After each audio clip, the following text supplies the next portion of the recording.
Specific requirements for submersible pump well casing bonding may vary depending on the municipality and the applicable electrical codes.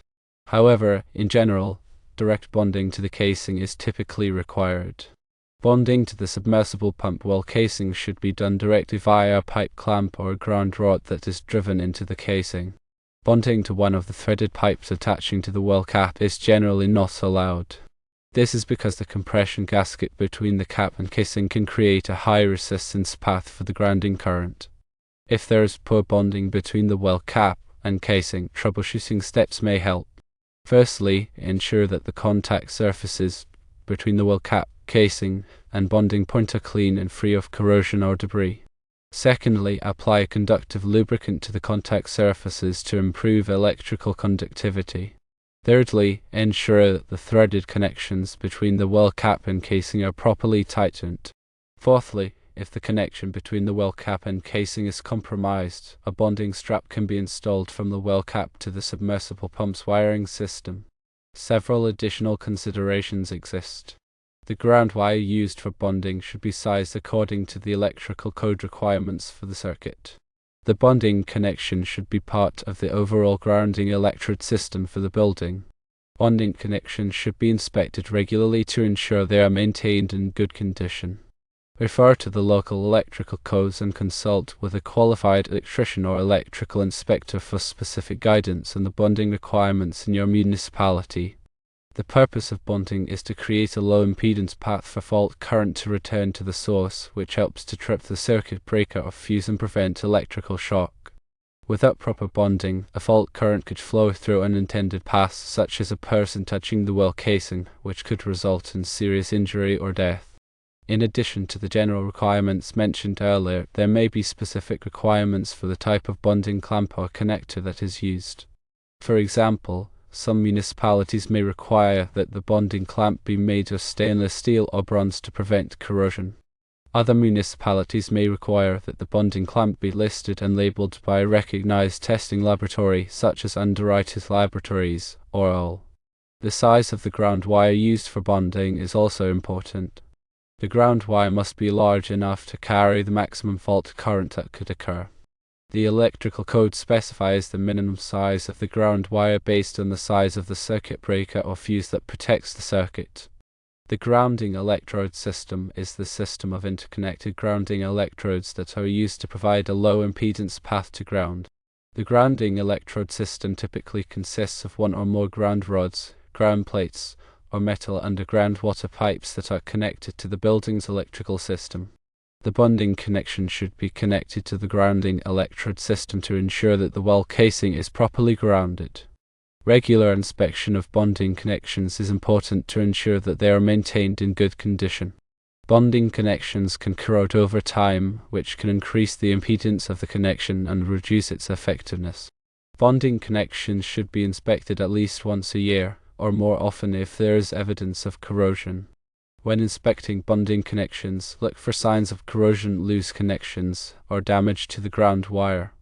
If any of these problems are found, the bonding connection should be repaired or replaced immediately. It is important to note that bonding is not the same as grounding. Grounding is the connection of the electrical system to the earth. Bonding is the connection of metal parts of the electrical system together to create a low impedance path for fault current.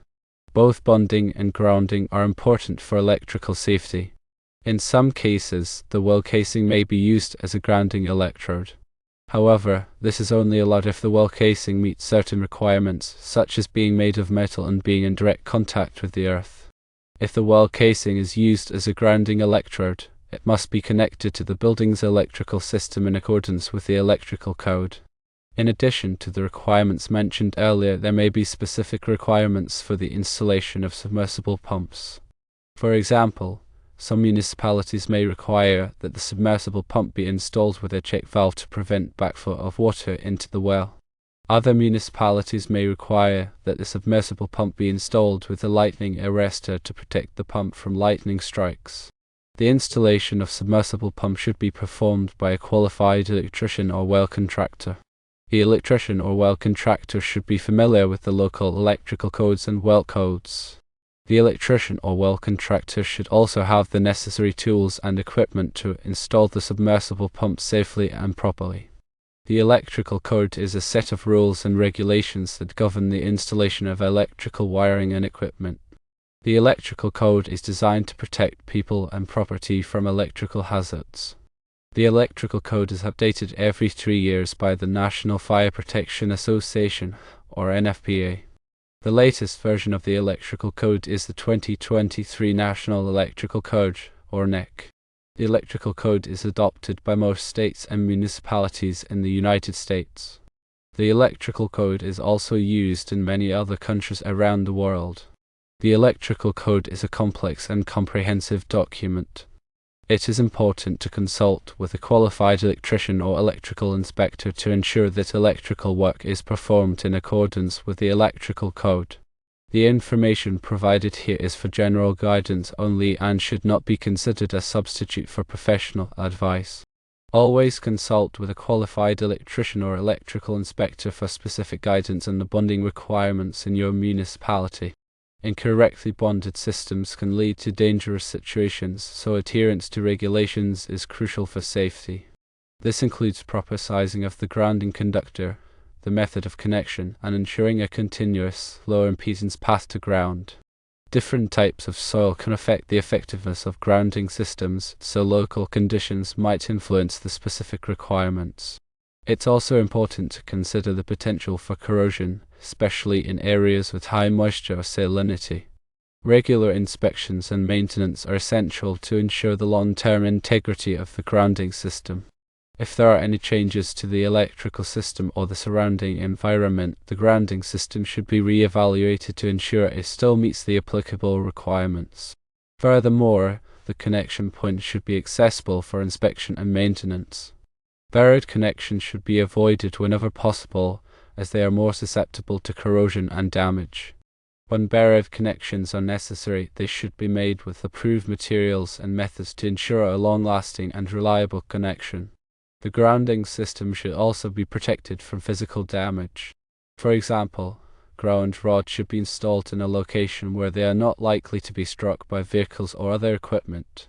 The grounding conductor should be routed in a way that protects it from abrasion and other types of damage. In addition to the electrical code requirements, there may be other regulations that apply to well casing bonding. For example, some municipalities may have specific requirements for the type of well casing that is used. Other municipalities may have requirements for the location of the well. It is important to check with the local authorities to determine what regulations apply to well casing bonding in the area. The cost of well casing bonding can vary depending on the complexity of the installation. However, well casing bonding is a relatively inexpensive way to improve the safety of the electrical system. The benefits of well casing bonding far outweigh the costs. Well casing bonding can help to prevent electrical shock, protect electrical equipment, and reduce the risk of fire. It is important to take well casing bonding seriously and to ensure that it is done properly. When selecting a qualified electrician or electrical inspector, it is important to choose someone who is experienced in well casing bonding. The electrician or electrical inspector should be familiar with the local electrical codes and well codes. The electrician or electrical inspector should also have the necessary tools and equipment to perform the work safely and properly. Ask the electrician or electrical inspector for references and check those references. Make sure that the electrician or electrical inspector is licensed and insured. Get a written estimate from the electrician or electrical inspector before work begins. The estimate should include the cost of materials and labor. The estimate should also include a timeline for the completion of the work. Be sure to ask the electrician or electrical inspector any questions that you have about the well casing bonding process. Make sure that you understand the process and that you are comfortable with the work that is being done. By following these tips, one can ensure that well casing bonding is done properly and safely. The proper method for bonding well casings is crucial for safety and compliance. Understanding the requirements and best practices is essential for homeowners, electricians, and inspectors. Local codes and regulations should always be consulted, and a qualified professional should be involved to ensure that the work is done correctly. Remember that proper bonding is not just a matter of compliance, but also a matter of safety. It is important to take the necessary steps to ensure that the electrical system is properly bonded and grounded. This will help to protect people and property from electrical hazards. Grounding and bonding are essential components of electrical safety, providing paths for fault currents to return to the source and activate overcurrent protection devices.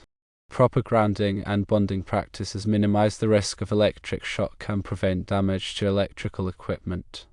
Submersible pumps, due to their location and contact with water, require special attention to grounding and bonding. The metal well casing, being in contact with the earth, can become energized if a fault occurs in the pump motor or wiring. Bonding the well casing to the electrical system ensures that any fault current will have a low impedance path back to the source, tripping a circuit breaker or fuse and de-energizing the circuit. This prevents the well casing from becoming a shock hazard. The National Electrical Code, or NEC, provides detailed requirements for grounding and bonding electrical systems, including those associated with submersible pumps. Article 250 of the NEC covers grounding and bonding in general, while other articles may provide specific requirements for submersible pumps. It is essential to consult the NEC and any applicable local codes to ensure compliance. The size of the grounding conductor is determined by the size of the overcurrent protection device protecting the pump motor circuit. Table 250.122 of the NEC provides the minimum size of the grounding conductor based on the ampere rating of the overcurrent device. The grounding conductor must be installed in the same raceway or cable as the circuit conductors. The grounding conductor must be connected to the well casing using an approved bonding clamp or connector. The bonding clamp or connector must be made of a material that is compatible with the well casing material to prevent corrosion. The bonding clamp or connector must be installed in a location where it is protected from physical damage. The well casing must be bonded to the building's grounding electrode system. The grounding electrode system typically consists of a ground rod, ground plate, or metal underground water pipe. The connection between the well casing and the grounding electrode system must be made with a continuous grounding conductor. The grounding conductor must be sized according to Table 250.66 of the NEC. The grounding conductor must be protected from physical damage. In addition to the NEC requirements, there may be local codes or regulations that apply to well casing bonding. It is essential to check with the local authorities to determine what codes and regulations apply in the area. The improper bonding or grounding of a submersible pump can create a dangerous situation. If a fault occurs in the pump motor or wiring, the well casing can become energized, creating a shock hazard. If someone comes into contact with the energized well casing, they could be seriously injured or killed. It is essential to ensure that the submersible pump is properly bonded and grounded. This should be done by a qualified electrician who is familiar with the NEC and any applicable local codes. Regular inspections of the grounding and bonding system are essential to ensure that it is in good condition. The connections should be checked for corrosion, looseness, or damage. Any damaged or corroded component should be replaced immediately. The grounding electrode system should also be checked to ensure that it is still effective. The ground resistance should be measured to ensure that it is within acceptable limits. If the ground resistance is too high, the grounding electrode system may need to be improved. Well casing bonding is an important part of electrical safety. By following the requirements of the NEC and any applicable local codes, and by performing regular inspections and maintenance, one can help to prevent electrical shock and protect people and property from electrical hazards. Remember to always consult with a qualified electrician for any electrical work, including well casing bonding. The electrician will be able to assess the specific situation and ensure that the work is done safely and in accordance with all applicable codes and regulations. Neglecting well casing bonding can have serious consequences, so it is important to take this issue seriously. The long-term safety and reliability of the electrical system depend on proper grounding and bonding practices.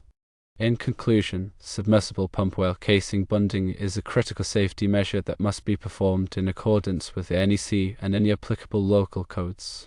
By following the proper procedures and using qualified professionals, one can help to prevent electrical shock and protect people and property from electrical hazards. Always prioritize safety and consult with experts to ensure that the electrical system is properly installed and maintained.